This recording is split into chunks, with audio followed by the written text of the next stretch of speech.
A child's life is like a piece of paper on which every person leaves its mark, Robert A. Hyman said.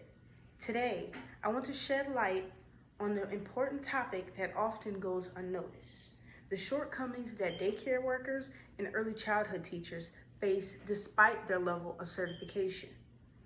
These teachers play a crucial role in shaping the minds of young children, providing them with a safe and nurturing environment for learning and growth. However, there are several challenges that they face and need to overcome in their profession. This topic matters to me because I am an early childhood educator. I've worked at a daycare for about 3 years now, and the children and I have created a special bond, and I think it's important that I and my fellow co-workers and other people in the profession get the recognition that they deserve. And it should matter to you because in the future, you should plan to send your child to a facility where the teachers are getting not only paid correctly, but treated fairly because they do take care of your children and raise your child along with you. So one of my main points for this topic is the low salary that early childhood educators get. These educators are paid below in Louisiana than any other state.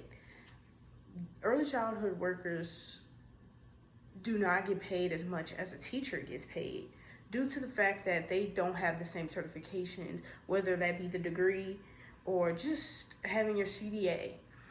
The teachers are paid minimum wage because that is essentially the work that they're doing, but they have the same curriculum. Like many public schools have this curriculum called Frog Street, and so do early childhood workers, and they aren't paid the same, even though they're teaching the same content and putting the same work in. Maybe even more because they change diapers and all types of other tasks that teachers don't have to worry about.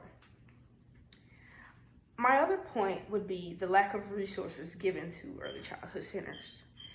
In a public school system, you're given a lot of amazing technology and a lot of gizmos and gadgets.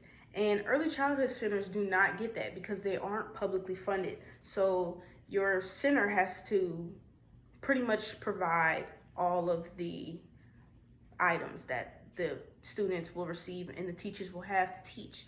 And a lot of times that can be inconvenient for teachers and students and delay the lack that they can push their children to the potential for because they just don't have the right resources. My last point will be the emotional challenge that these daycare workers face because it is surprisingly a lot.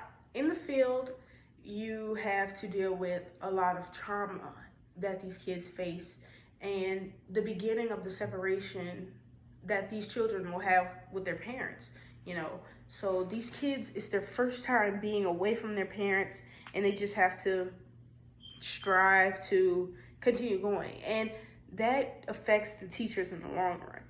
And those teachers aren't compensated for that work that they provide as well. So in conclusion, we explored the important topic that goes unnoticed, which is the shortcomings that daycare workers and early childhood teachers face despite their level of certification. And everyone deserves the recognition for the work that they do.